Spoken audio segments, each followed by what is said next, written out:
Live at Onigashima! I'm Jimmy. And I'm Anthony, and this is chapter 1100. Thank you, Bonnie. That is an incredible number of Yeah, wow. chapters. 1100 chapters is kind of wild. Um, But honestly, like a lot of people were saying, oh, we expect this for 1100 because it's a big, like, milestone chapter. And the big one going around is, we expect to see Dragon in this chapter. And Yeah. I'm like, no shit, we've seen Dragon for the last, like, 8 chapters. I know, yeah. I mean, So- I guess we did see Dragon, technically. We did. It We saw wasn't a panel of big Dragon. Dragon chapter. I feel like the whole math piece thing, I think there is some it's- roots to it, and it does apply. But it's just like this is you too can't do it important of for a everything. backstory to like skip over things just to like hit dates like that. Yeah. You know, so I think it's excusable. I agree that, you know, maybe you could predict some things about the story in that regard, but this is a first big showing of the fact that we're gonna continue to actually flesh out characters instead of just doing things for the sake of Which whatever. is something I really like, because one of the things me and a lot of people I know were worried about was that Oda, now that we're getting into the final saga, there's going to be so many characters that it's going to be hard to give them all screen time, and he's going to kind of like brush past some of them. But we actually are getting a lot of good characterization from a lot of different people, and like getting into the lot chapter of now, different people, yeah. like seeing Kizaru interact with everybody else like this, like it just makes me think back on present time and like the fight he's having. Like it must be so much harder for him, because you can see he actually likes and like cares about these people and is like joking This is around, the having first fun. time that we see that we have a real emotional connection for Kizaru too. Yeah, and he said it again here. He's like, come on, I'm just doing my job, which is something similar he said. He's like, I'm just a cog in the machine. Like, I really want to know why he's so dedicated to just like following the status quo.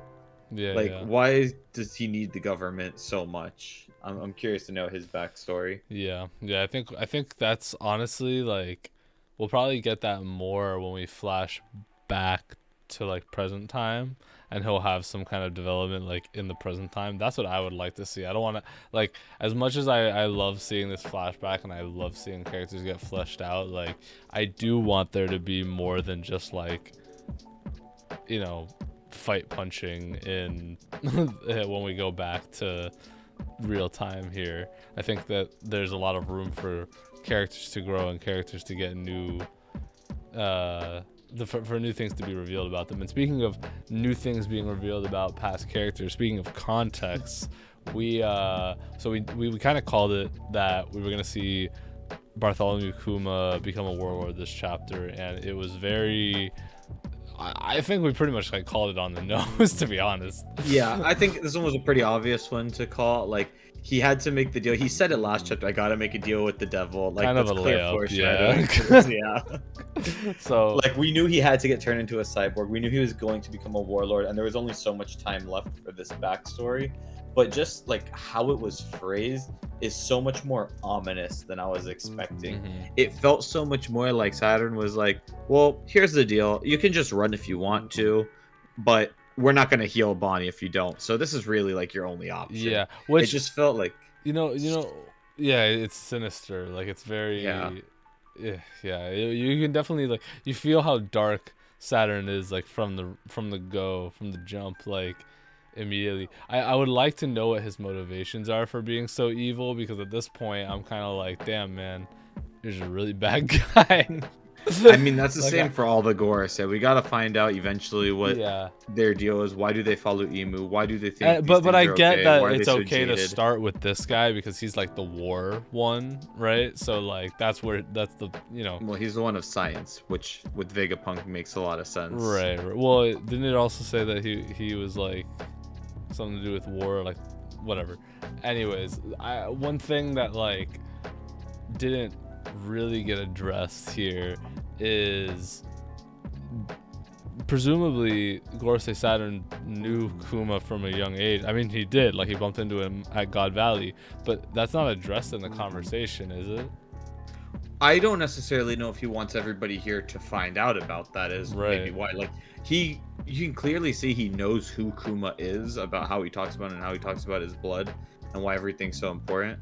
So I think he knows who he is, but I think he's purposely not talking about it. Maybe using it as other leverage. Like Hmm. he even referenced the slave thing again because he knew that would hit home to Kuma. And he's like, "Here's the nail in the coffin. You're gonna make this deal because Bonnie's gonna be a slave if you don't." And Kuma's like, "Well, I know how bad that is, and I'm never gonna let that happen to her." It's crazy because like it's crazy to see the political side of all this because like we saw like the literal war repercussions on God Valley of this and like the actual atrocities, and then going back to like this, especially when Kuma has been a revolutionary the whole time. Like I feel like bouncing to the revolutionaries, I, does this not affect Dragon in some way? Like Kuma finally, they finally get Kuma back, uh, which was one of their main objectives during Reverie, right? It was to like get Kuma back after all of this shit happened. They do it, and then Kuma leaves the Kamabaka Kingdom to robot off somewhere else, and they're like, oh my god, no! Like, do you think? Some people think that they're gonna show up on Egghead, the Revolutionary Army, or maybe just Dragon does, I or I've like, said that in do you the think that this is past, a but catalyst for like whatever the next steps are gonna be for the Revolutionary Army? I mean, I think this is more so an introduction to the Revolutionary Army because I said it in the past that I think they could show up on Egghead, but I've kind of been backtracking on that idea just for one main reason, and it's how are they going to get to Egghead this fast? They're very far away. Kuma hasn't gotten there yet with his Devil Fruit powers, and we know he can travel faster than like anyone. So that's the only reason I think. But if Dragon does have like a Wind Devil Fruit, Hmm. maybe he can speed up the winds to get to places quicker. There's possibilities here. Hmm. Maybe you don't need the whole Revolutionary Army. Maybe Dragon shows up by himself because he's a Windlogia and can fly or something. Right. I don't know. There's a lot of things that could still happen in the current timeline because of the ramifications of this. But one other thing that I wanted to like point out is, like I said earlier with Kizaru, like he's kind of like joking around, like pretending like he's like part of the family. And then we even see him as a part of the Nika dance that they're all doing when they're like enjoying and partying. And I Treason. think I think that's gonna have some relevance. Like these characters seem like they're believers of Nika. Like Kizaru, he did get taken down with one punch. Do you think in some sense maybe he's faking it because he saw the sun god powers? He wasn't really trying to fight Luffy the whole time. He No, was like no, no, no. avoiding him. I don't think that that was an intentional thing by Kizaru. I think more so that like he actually went down to Luffy. I think this is more of a feat for Luffy in that like he can match an admiral, but both of them are down, and I think there's an opportunity now for Kizaru and Luffy to get back up, and Kizaru to have some kind of like either second battle with Luffy or like second. This is an opportunity for Kizaru to, in the moment, like non-flashback, like have a character moment and like grow. So some people are saying like he turns on the government and doesn't like he's not an admiral anymore, and he chooses his friends over the government after he sees all this, or like whatever. Like I don't know. I think that there's gonna be I something feel for like it's Kizaru like in the present time now. I feel like even that though might be putting too much weight in how good Kizaru might be. Because Oda could just as easily write him as like oh, even though he did all this and he sees all this, he really does think he's like just part of like a cog in the machine and he can't really That would be control his own fitting. actions. And I think that's a different type of character. Well, it'd Like be fitting lore of to him. it'd be fitting because that's kind of the same that Kuma thinks he is, right? Like he's not a cog in the machine, but he's doing things that kind of go against his beliefs for like the greater good. Like they're both kind of caught Actually, into that like a fate, you know? well, that raises a good point then. Maybe Kizaru is doing this because he has somebody he's protecting. Like, is Kizaru's like family or somebody he loves like enslaved right now, and that's why he's doing this in He order could, but to it could like be another two keep sides them of the safe? same coin thing where like, Kuma is doing this for that reason, but he's just doing it because like this was the hand he was dealt or whatever, and this was the hand that Kuma was dealt too, but he chose to make the most of it while Kizaru chose to just like go with whoever the winner was, which was the government most of the time. So Yeah. I'm excited to see more of Kizaru. I kind of do want him to get back up. But moving on from that, I want to talk about Kuma joining the Warlord. So that was one of the conditions that Saturn gave him, was that he had to become a warlord and the most obedient one, right? And like Vegapunk very clearly points out, like, oh, this is because all of them don't listen. So And they knew this was a problem for like a while. Like, yeah, I guess the but yeah, embellishment he wasn't is so clearly the bad. only obedient one. I loved seeing all of the different warlords' reactions to him getting this, getting to see all these characters in the past, Yeah. getting to see that Alvida is power scaled over Kuma because of the Kobe statement. Kobe said it himself, and everyone's a Kobe fanboy now, right? So Yeah. Kobe power scaling over here, Alvida over Oh my Kuma. god. But no, for real, like one of the ones that actually surprised me in all of this was Moria. He actually looks kind of more menacing here than he ever did in his own arc. Like, I wonder if that means he's gonna come back into more relevance, because we know every one of these other ones is I relevant. feel like there's been Like, a lot of questions about Moria lately, and like God Valley, people thinking that God Valley is Thriller Bark, like, and how did he get there, and the fact that he pulled up on Blackbeard, and you know, presumably is still alive because Perona was asking Kobe about him when like we I mean, saw just that in part. terms of like him getting to Blackbeard is like a feat that kind of just gets swept under the rug. Like, he Well, we traveled by assume. himself through the entire like new world, like, to get to Blackbeard. Right, Like, and how we did don't that really know happen? like what his path was either, you know, like he last week, okay, so last we know where he was, right? Like what ship he was on. So he was on Thriller Bark, he got booted off of Thriller Bark and was on this little raft, right? Somehow he got to Marineford and obeyed Survived the sur- assassination at and then Marineford survived too. the assassination somehow, got on some ship, and then made it to 2 years later, made it to Hachinosu, where he presumably is either captured or killed. So, damn, Moria's got a crazy story now that I think of it.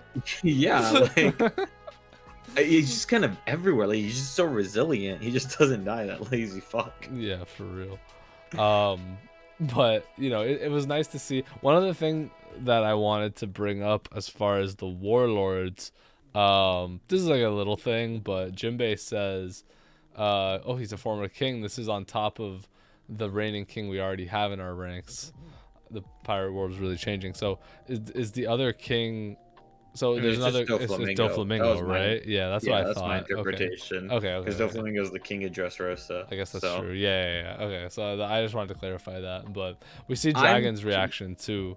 I will Um, say the one thing that I was kind of like, I want to read more into is Blackbeard's there, and he's saying I'm still reading the details about him. Like, it seems like he's picking up a lot of information about just a lot of different people and kind of just becoming knowledgeable. So I don't think, like, when we get to this final arc, like, I mean, we already know he's going to be hyped up and he's going to have like all these different things about him, but I think he's going to have done a lot more research on the Straw Hats than we might anticipate, and he might be really well prepared to fight them, yeah, I think because so it sounds too. like he's keeping up with everything. Well, we know that Blackbeard's hobby is He's a historian. He likes he's a history. historian. Yeah. He So likes information. yeah, it's kind of neat to read into all the Blackbeard statements, even if they're like, you know, it's not bolded or anything, and he's kind of just like in the background, but he's like, I'm still reading details about him, like he's researching Kuma. Clearly, that Yeah. means that like maybe the pawpaw fruit is Maybe significant, it's you important. know. Yeah. He was researching devil fruits. This is before he had his devil fruit. Mm-hmm. Because we know immediately when he got it, he left. Right. Yeah, I'm interested to know how like this all connects. I guess it revealed Kuma's bounty this time around. He becomes a warlord, and then he's sent on this mission to. So this is something that I don't think anybody saw coming. The end of the I chapter. definitely didn't. So that's one thing I was gonna say. We kind of called almost everything in this chapter except like the last two panels. Yeah, yeah, Like, yeah. we saw him, like we said, become a warlord, become like a slave to them, get his mind wiped essentially. but we never knew he was gonna pull up to Luffy on Goa Yeah. Kingdom. Yeah, Like, there was no you should precedent for know this, I don't think. I mean, maybe there'll be some crazy some crazy foreshadow thing foreshadowing that like we somewhere. we have to go But back and we've see. actually, I'm pretty sure we've never seen Luffy at this age, because here he would be like, well, we're probably like a year from the start of the series, Like so probably he's 16. like 16 here. Yeah. So that's interesting. I'm really curious. I think I know why the government sent him here. Like, I think it's pretty obvious that they realize Luffy actually has the Gomu Gomu no Mi. I think they're trying to send him here to like take him out. And then So I think Kuma is gonna see him with these powers and think, maybe this is the Sanganituka, or maybe he gets this feeling, or something does he happens know where he that kind he's of Dragon's betrays. son? I don't necessarily think so, because even Ivankov didn't know that Dragon had a son. When he heard Luffy was there, True, he was yeah. like, "What the? Dragon has a son?" And Ivankov was with Dragon way more often than Kuma was. Yeah. Yeah, So true. But this would be after. Well, yeah, I don't know. Yeah, I guess he wouldn't. The last conversation he had with Dragon, he didn't mention his son. So, you know. although one thing I'd have to go back and check is, I wonder if on Thriller Bark Kuma mentioned when he pulled up on them if like this was Dragon's son. I don't think he did, because he didn't say much. Yeah, But if he true. did, it could show that maybe that is the reason he didn't kill him here. Yeah, But because okay, so one thing is that Luffy technically, as far as we know, his first interaction with Kuma was on Sabaody because he didn't meet him on Thriller Bark, right? yeah, he was So knocked the out. so the only time he ever met Kuma was when Kuma pulled up on him, and the last thing Kuma said to him was like, "We will never see each other again." And then he like bops him. So Luffy presumably won't see Kuma here in this interaction, right? Or not remember him Well, at this, least. I mean, maybe not remember him, but I feel like Luffy's more just forgetful with faces if he doesn't make a meaningful connection with somebody. And I feel like they're just not gonna have a chance to make a meaningful connection here, even if they meet each other. So you don't think they're gonna But bump into each other? What do you think? maybe So then I that don't do you know think that because necessarily. Kuma could like betray the government here and Well, like that's what I not, think's happening. I think they're sending him to execute Luffy, and he's gonna basically betray them and be like, "No, I'm not doing this." So maybe and then that's how it they'll happens. Maybe he lobotomize him sees more. him. Basically, maybe it's what's speeding up the process. They're like, "Oh, because you betrayed us, we're taking away your memories sooner." Yeah, Like, yeah, it could be. Um, yeah, I'm interested to see what like this next chapter holds because like this is something that literally nobody saw coming, like this interaction, and like this is like pretty much a new storyline that he's setting up. So I wonder what other things he can kind of like inject here to make some drama in the story. Like I don't know. People thought that this chapter would be the end of the flashback, or that next chapter would be now like I maybe don't it's know like how many halfway chapters we're gonna have through. left. Yeah, man, like this is like a whole other thing, right? So I feel like there's even more. This is one of the longer flashbacks that we've had at this point. I'm pretty sure the Odin one is still. Well, I know it is. It's 14 chapters. I think we've been in this one for like 6 chapters or 7, Yeah, maybe. the Odin one was long. But I don't know how long it's going to go. Maybe it ends up getting that long. The only reason I don't necessarily think it's going to go that much longer is just because we're catching up pretty quickly to like not present day, but at least like, where the story starts, like before in pre-time skip. Yeah, yeah, So for sure. maybe it does show us some more of what happens between the 2 years. Maybe we get to see him defending the Sunny actually on Sabaody some. Hmm. But I guess we'll have to see. My favorite part about this chapter, I was gonna say break next week, but I actually can't lie. I was seeing all the warlords. That was definitely my favorite part. But the second best part is no break Second next best week. part. Yeah, the warlords are pretty sick. Yeah, no break next week. I did like seeing all the warlords and Ace. Ace is in the show, Yeah, dude. Ace is getting love in the post time skip. I feel like we saw Ace more in post time skip than in pre time skip. I think. I mean, I'm pretty sure we have. The nice part is because a lot of people in it, like when they were reading it, they're like, "Oh, like even though Marineford hits a lot of people hard, it's not necessarily because we cared about Ace. It's more so we saw what Ace's death did to Luffy, and that's Mhm. kind of what hit harder. And it's because we didn't know Ace that much, but now we're getting to know him, And I feel like rereading Marineford with all this other context involved, I feel like that arc is also just gonna hit harder Yeah. again. Yeah, all the other arcs are getting better with all this context, like knowing what's going on at the time. Like I'm rewatching some stuff right now, and it's just playing out crazy. But we'll be here next week for this chapter. Tune in next week. For now, like, comment, subscribe. And as usual, fight us in the comments. Yeah, come on, fight us in the comments. Give us some juicy hot takes. We had some juicy hot takes this. I don't know how juicy our takes were this one, but it was. But we want to hear your juicy hot takes. Yeah, let's hear what you guys have to say in the comments down below. All right, till next time. Peace. Peace.